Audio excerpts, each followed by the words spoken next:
Diba? Pinapaliguan ko kasi every morning dito siya sa Panglola. Hindi naman tayo dapat masyak no, kung mabuntis si Sarah. Oo naman. Mas nakakasyak nga yung nanganak na eh. Di ba inamin-amin din?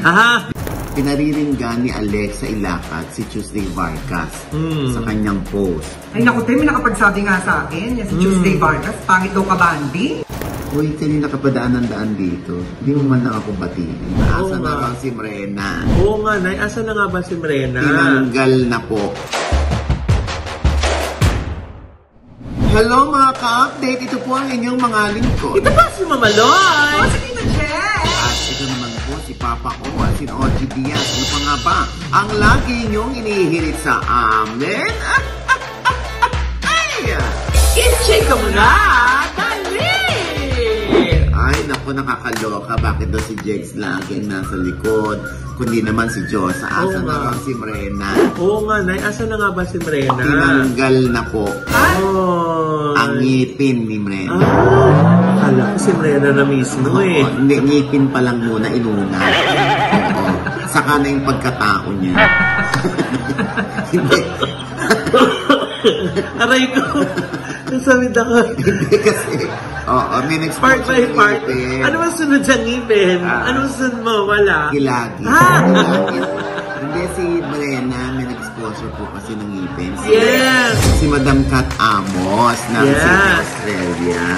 Kaya ginagalingan ni Mrena. Yes. Sabi ko sa kanya is, tuloy-tuloy mo na yan para gumanda ka na. Yes. Pagdating nyo rito, yun na. Yung mga ngipin na nawala kay Mrena, ililipat kay Jex. Yes. Madadagdagan yung ngipin ni Jex. Oo, ayan. Ito na, Loy. Oh, Nay! Oo, syempre, kumalat ng balita. Na ang isang TV host na dating nasa ABS-CBN ay lilipat na at magiging kapuso na. Muli? Oo, muli. Oo. At yan ay walang iba kundi si Boy. Yes, Boy Abunda po. Yes. Kilala mo yung ano, di ba? Sino? Kapatid niya, yung sister niya. Sino? Kuya Boy, ano ka? Sino? Si Girl.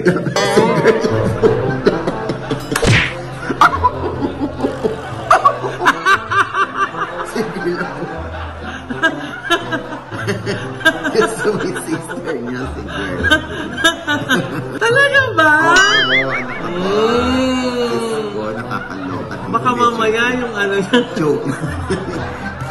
Hindi, pero tayo happy-happy.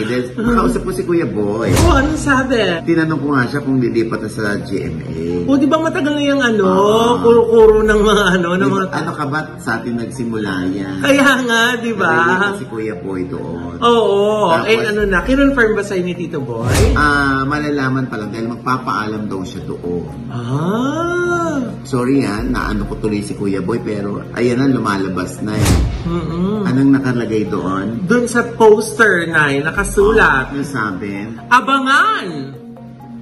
A showbiz icon's homecoming. Tapos yung caption sa baba, handa na ba, as in BA? Boy Abunda yun. Ang lahat para sa homecoming ng isang showbiz icon. Abangan ang kanyang pagbabalik sa GMA coming soon. So, tinutukoy nila isang dating taga-GMA na umalis pero babalik na uli. Sinabi naman ni Kuya Boy, di ba? Yes. Sabi ni Kuya Boy noon. Na pang TV daw talaga siya.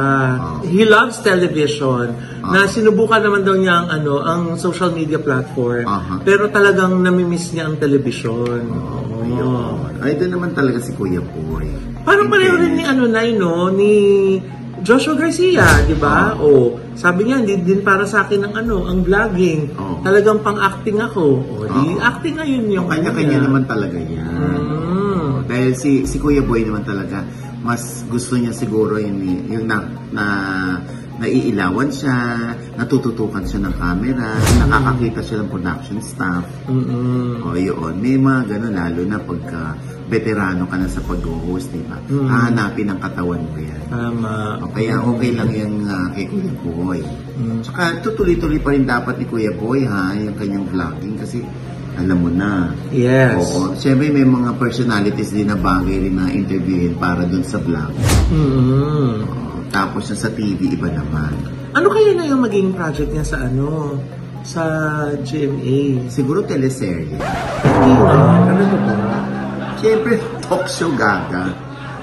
Hindi. Ano kaya, talk show o showbiz-oriented ulit na na show na Hindi parang natin The alam. Boss or Star Talk? Ayan ang abangan natin. Ayaw naman natin pangunahan. Pero syempre, alam naman ni Kuya Boy yan. Aware naman siya na yung mga lumalabas ngayon, real time. Ang kalaban mo dyan, real time. Tama. Kung once a week ang talk show, tapos bubuin pa lang yung mga segments bago ilabas, baka malumachi na.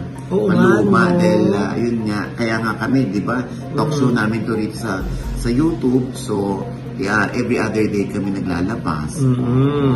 So, ayan. Yan naman ang dating tahanan ni Kuya Boy. At nagpaalam naman si Kuya Boy sa ABS-CBN, in fairness to him.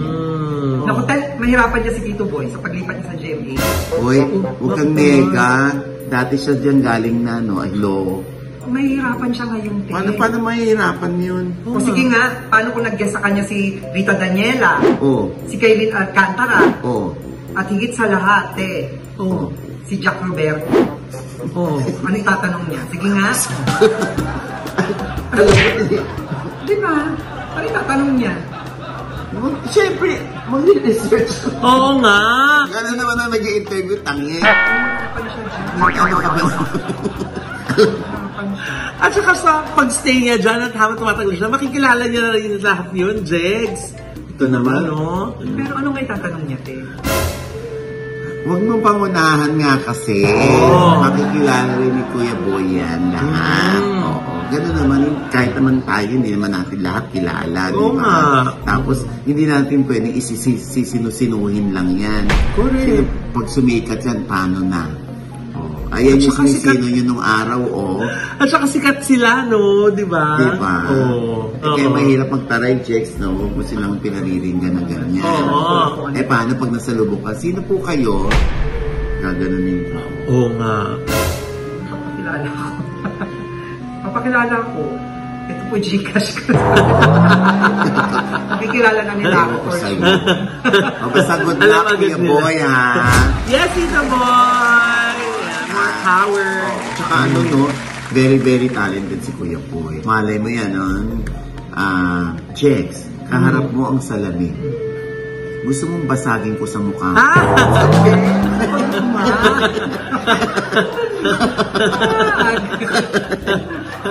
Di ba? Oo. Anyway, sana nga manumbalik ang sigla ng TV industry, no? O lalo na ngayon na marami na, mula nang mawala ang prangkisa ng ABS-CBN, marami na nagsulputan. May Net25, merong SMNI, tapos meron pang All TV, may All Day, All Bank, All Home. Hindi naman yung network na yan. Iba-iba yun. Ay, iba-iba ba yun? Oo, isa lang may-ari, pero iba-iba yun. Oo. Basta may all. Basta may all. Sana ko. Ay, wala nang pwede tayong kausap ng baka yung mga televiewers, yung mga audience natin. Itong mga baklang kulang sa tulog.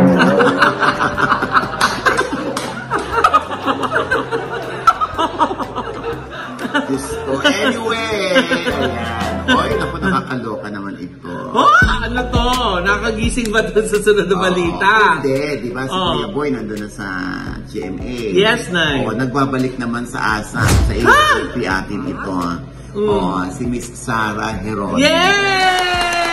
Ang tagal kong pinanalabigan ng lahat ng popsters Diba? na at saka ng mga Oo. supporters ni Miss Sarah Geronimo. Diyos ko, kaya nga meron tayong di ba talagang super rehearse si Sarah. Oo. Dahil talaga hahataw siya sa dance floor. Kaya Yes. Jumiforce ang lola mo. Yes! And for today's video, Aha. Diyos ko, rehearsal pa lang to, ha? Tingnan mo Oo. naman steps ni Sarah, no? Oo. Ito.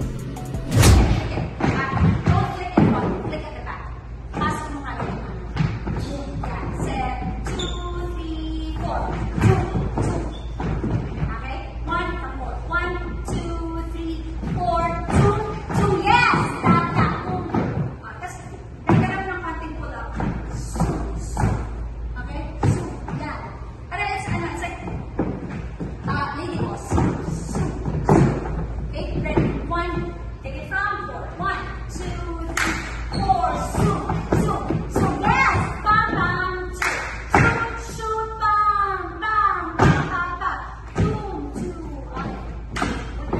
Ay, oo, ang bongga. Mula nang mapanood ko yan, Oo. mula nang mapanood ko, feeling ko ito, pwede ako magkamali rito. Oo. Pero malakas ang kutob ko. Na? Pagkatapos ng video na yun, feeling ko sisikat si Sarah. Ah, hindi pa ba siya sikat na? Kulang pa? Nakulangan pa ba sa kasikatan niya? Magaling siya sumayaw, ha? Oo, dati na siya magaling sumayaw. Di ba ngayon tala-tala niya yung, ngayon naman dati-dati. Ang galing, di ba? Oo. Kutob ko lang naman yun. Pwede mo naman ako magkamali.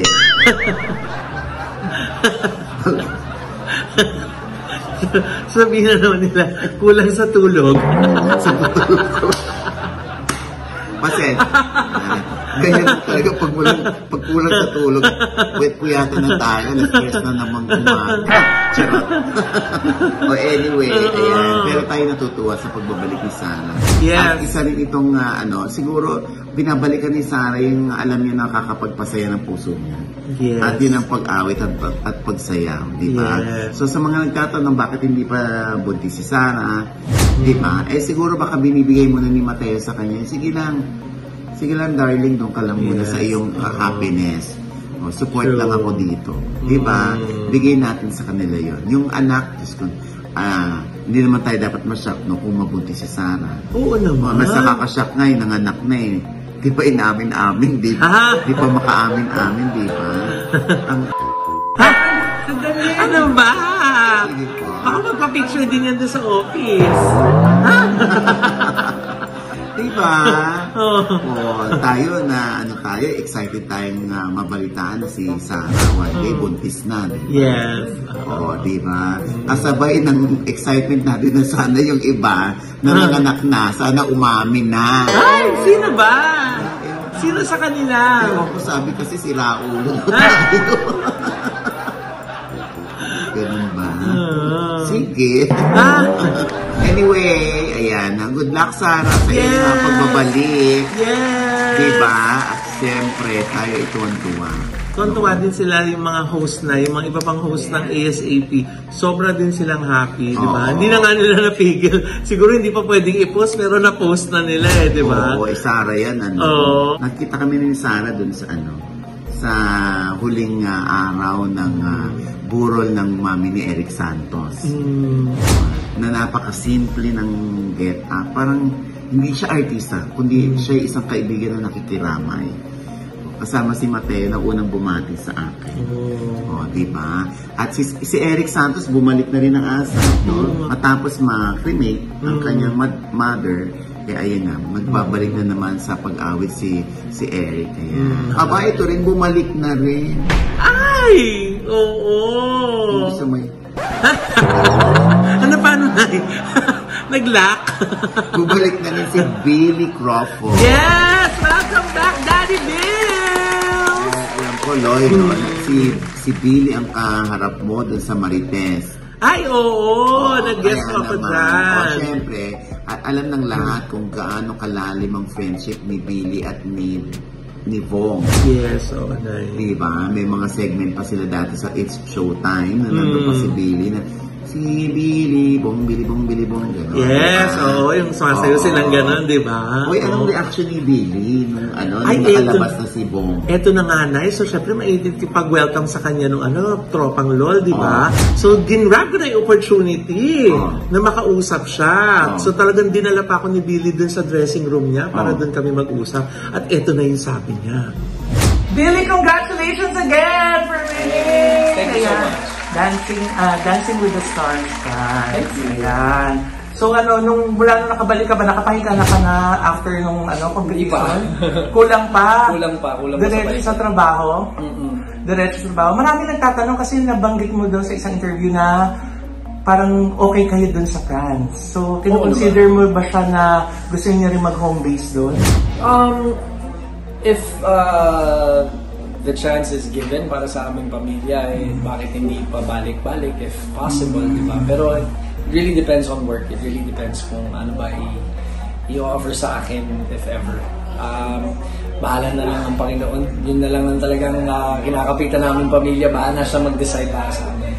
Yes. At syempre, di ba, welcome back. Nandito ka na ulit sa Tropang LOL. Yes, thank you. Na-miss mo ba? Oo naman, syempre. Nakakamiss yung samahan namin dito, yung mga kinachichismisan nila, yung mga kung ano bang, sino ba ang magte-trending this week dahil wala ako. Pero syempre, nakakamiss. Ay, isang magandang balita, di ba? Napayagan na magpiyansa si, Kuya Bong. Ano naman reaction mo dito? Siyempre naman, sino ba namang hindi matutuwa sa balitang ito? Ay, especially itong Paskong to ay dapat magkasama ang mga pamilya. Diba? So, actually, nag-textan na kami ni Kuis. And I'm just really happy sa kanya na at least makakasama niya yung anak niya, makakasama niya asawa niya. At magiging buo yung Pasko nila.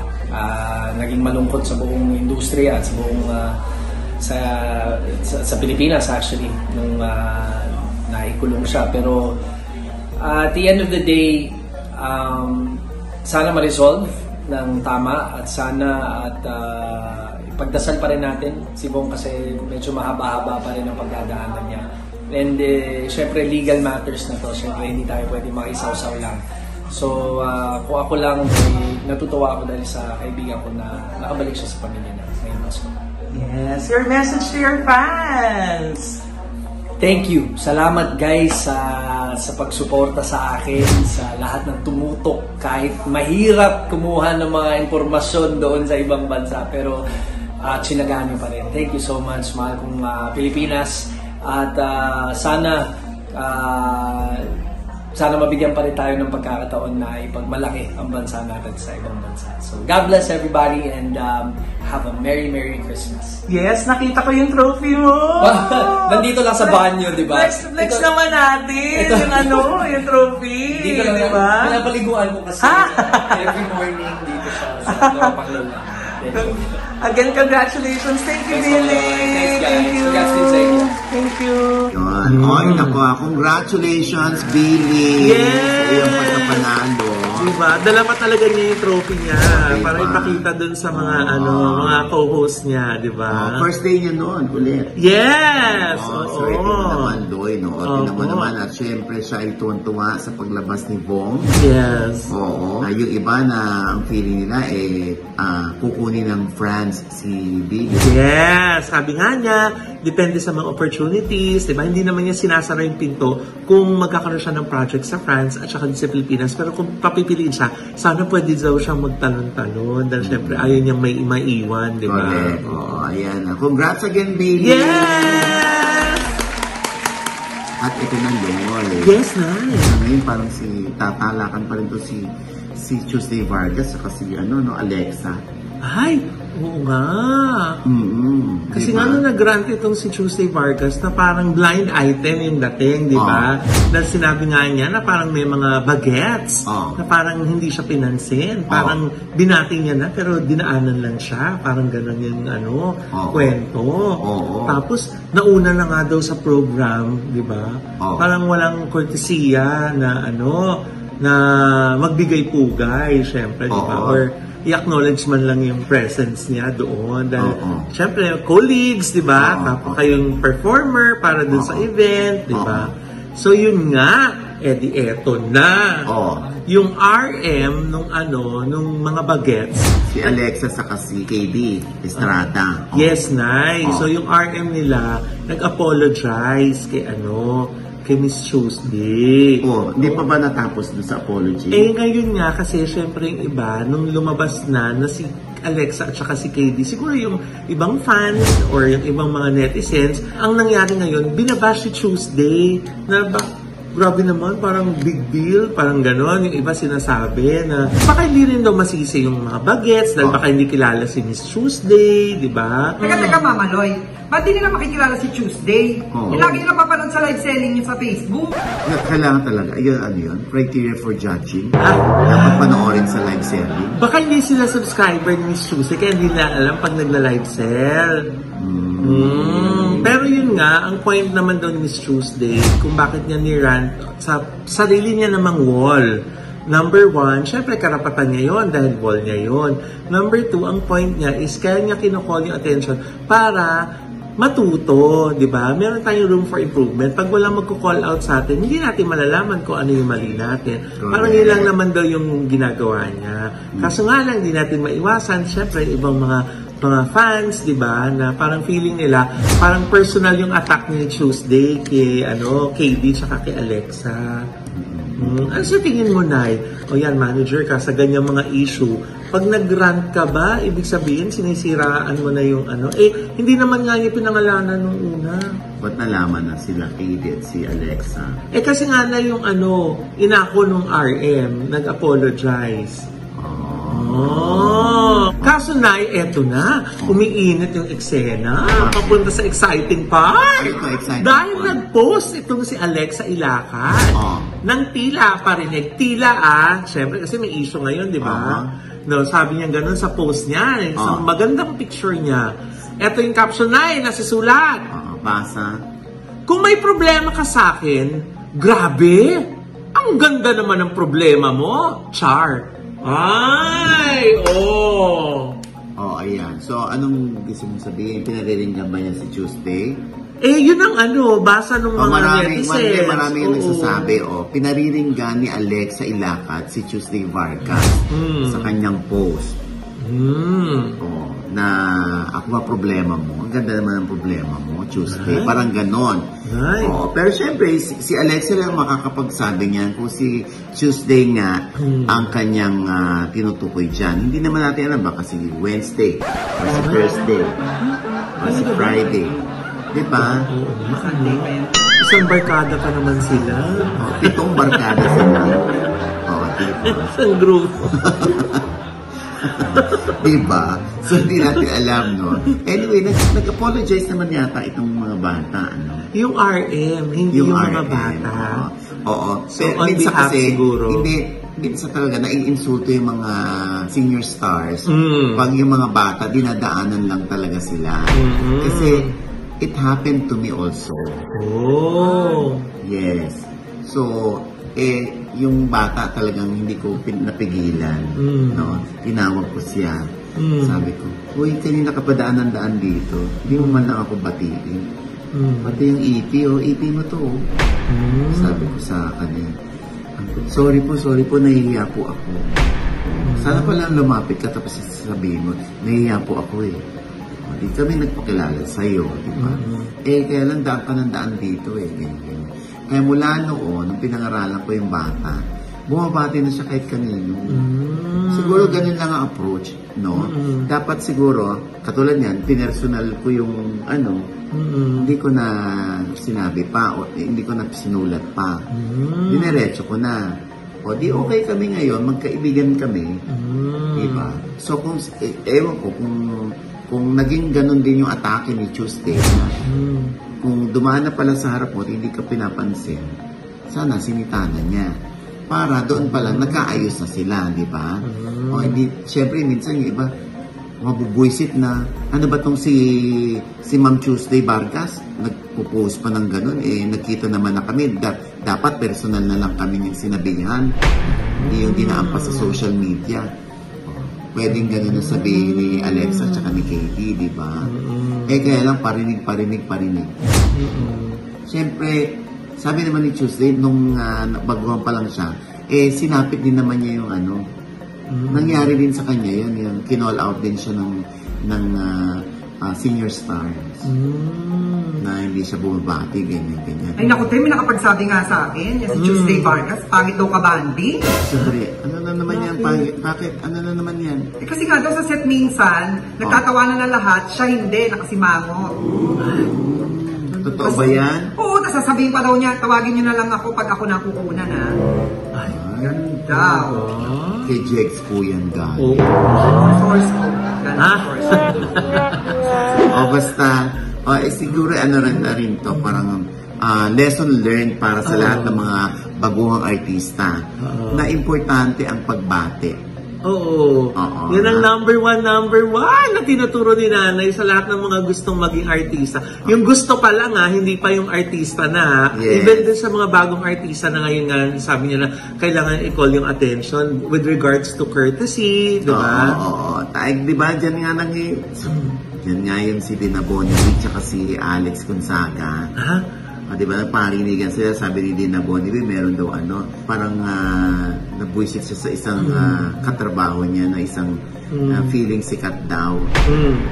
Na tapos ang tinuturo ng lahat si Alex Gonzaga. Sabi ni Alex Gonzaga, yung tungkol sa kanyang karanasan ng pagsisigawan siya ng isang artista na nakakatanda sa kanya. Oo.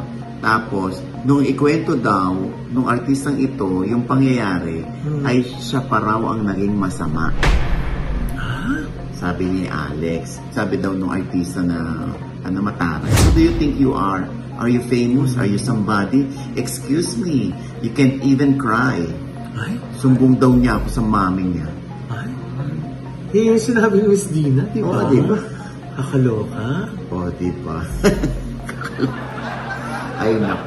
Ito naman si Christine Reyes, di ba? Nagkabanggaan din sila ni Vivian Velez. Wala rin pakialam si Christine. Talaga sinagot-sagot din niya si Vivian Velez. Isang ending. Siyempre, bida si Christine na wala sa eksena si Vivian Velez sa teleseryeng Tubig at Langis. Idarang man sa init. Di rin tatamis? Dahil ang haloy, duhat, paghihinagpis.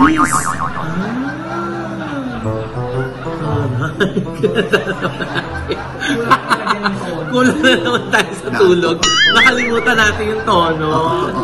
Pero minsan, gaya nga na sinasabi mo, courtesy, kailangan bumabati ka. Kahit na matanda ka o bata ka, feeling ko yung courtesy, hindi na dapat nawawala sa'yo eh. Hindi ko mo baguhan ka, ikaw lang yung babate. Kahit naman meron ka ng kahit na matagal ka sa industriya, it pays to be polite, courteous, di ba? Na magbigay public ka sa director mo, sa producer nyo na nandun. Pagdating mo sa set, di ba? Hindi yung ikaw pa yung pupuntahan sa kwarto. Kasi di ba, sabi nga, respect begets respect. At saka respect is earned, di ba? Yes. It's not demanded from other people. Kailangan syempre, di ba? Pero yun nga lang din na yun, ang mahirap sa industriya natin, meron din tinatawag na seniority di ba? Syempre, dapat ganon, kasi seniors, batik na. Hindi porke mas sikat yung bata o bida siya sa teleserye at yung senior sa kanya kontrabida or support niya, di ba? Supporting role, no? Babatiin mo pa rin kasi nauna siya sa'yo. Kasi pagdating ng araw na tumanda ka, yun din ang gusto mo, na babatiin ka ng mga batang artista. Katulad nung, di ba, si Judy Ann Santos, na may bagets na hindi bumati sa kanya. Tapos, ganun din si Carmina Villarreal, meron din ganun. Hindi dahil nai-insecure sila, hindi dahil ini-impose nila na sila ibatiin, kundi courtesy yun Kaya dapat nagbibigay pugay yung mga bata. Yes. Kaya nga ako, di ba, daan-daanan ako, syempre, okay lang, di naman niya ako kilala. Gagalan ba ako? Syempre, sandali, huy, magkakatrabaho tayo. Huwag kang gumanyan-ganyan, dadaan-daanan mo lang ako. And with that, mga kaibigan, ito po ang inyong mga lingkod. Ito po si Mama Loy. Naku, kung di pa ho namin kayo subscriber, sana naman po mag-subscribe na po kayo. I-click niyo po yung subscribe button dyan sa ibaba. At kung ibigay niyo po ang ating episode niyan, meron kayong komento sa lahat ng aming mga chika, i-comment niyo na po yan below. I-click ang like button at huwag na naman i-click ang notification bell. Dahil pag kinlik yan, kayong unang-una naman na-notify na meron kami latest update. Yes. At syempre pa, ang kanya-kanya naming channel. Yes, sana mag-subscribe po kayo sa channel ko. That's Mama Loy. M-A-M-A-L-O-I. At kung namimiss niyo po si Brenda, naku, panoorin niyo po yung vlog ko dahil nakasama namin siya ng Christmas party ng OG Diaz Showbiz Update, OG Diaz Production, at saka OG Diaz Talents. Wow! Yeah. Diyan po sa vlog ko yan. At syempre, dito Jack's channel. Panoorin niyo po yung vlog ko na latest dyan. Hi! Latest mo, nakuha nung December. December pa to, pero latest. Ngayon lang pinuha. At pasalamatan ko lang kaya ang iconic star at ang Izumi Skin and Wellness. Thank you po. Yung iconic, nandiyan si Erin, si Gabby. Yes! Oo, napakaganda ng kanilang, yung mga human hair nila. Yes! Oo, mga extensions. Oo, ang daming artista nandiyan laki. Ayan, itry niya sa Robinson's Magnolia 3rd floor. Diba? At syempre pa, ang aking Chanel, ang ina ng sikat na stand-up comedian sa buong mundo, si Jokoy, si Mami Josie. Yes! Nakapanayan sikat natin na sikat. Nako. Ito ang claim niya. Ano? Mama cured everything with Vicks Vaporize. I'll put extra Vicks on your body, Joseph. Just rub it everywhere, Joseph. I'm just smothered in fucking Vicks. Anong pakiramdam na meron kang sikat na anak? Nako, napakalaki ng ulo ko. Isipin ko lang na meron akong anak na milyonaryo. Gagamitin mo naman ako sa joke na yan. Bayaran mo ko. So, milyonaryo din si Mami Josie. Medyo. I know I can ask money from Joe, something legal or illegally. I can get it from him. You know how that feels. Feels good. Ayan. Yan po ay sa OGBS Inspires. Ang sikat na mami. Correct. Nalagay din sa Joseph, put Vicks, Joseph. Diba? At syempre pa, maraming salamat sa nagpakain sa amin. Ay! Basta pag gusto nyo pumunta ng Tagaytay at nakaisip kayong kumain ng bulalo, sa Leslie's. Dalawa yung Leslie's dyan. Yes. Yung Leslie's Ridge tsaka yung Old Leslie's. Ayan. Napakasasarap po ng mga pagkain dyan. True. Habang kayo kumakain, abot nyo naman ng paningin ninyo ang tanawin ng Bulkang Taal. Yes, ang Taal Lake. Yes, ang sarap. Napakasarap. Kaya thank you kay Mami Dolores. Thank you po. Tsaka kay Leslie na aking kumare na may-ari ng Leslie's. Wow! Pag nandiyan ako, kumakanta ko, Leslie, hola. This is my Leslie. Romance tonight. At syempre pa, ito pa rin po ang inyong lingkod, Papa O, si OG Diaz, na lagi nagsasabi at nagpapaalala sa inyo na sa tuwing gigising po tayo, tuwing umaga, wag po tayong makakalimot, na magpasalamat sa Panginoon dahil tayo kanyang ginising. Ibig sabihin, may mission pa rin po tayo sa buhay. Sabay sabing, Every kissing is a blessing! Ano pa nga ba ang lagi niyong hihirit sa amin? Ichika mo na! Dali! Alam mo, nakakaloka to si Jex. Hindi niya kilala ang mga ng GMA. Hindi mo kilala yon, Diyos ko. Inaano ko lang kung ano itatanong dito, boy lang. Kayo naman. Parang double meaning ka eh. Oo nga. Parang iniintriga mo sila. Alam mo, hindi ka makakapag-guest doon. Nag-guest ka pa naman sa Family Feud. Kaya nga. Palagay mo, mag-guest ka pa doon. Malay mo si Tito Boy. Ha? Wow! Tito Boy ba talaga yung pangarap na mag-guest siya ni Tito Boy? Malabo kasi ako sa Inspired. Ano na lang ako.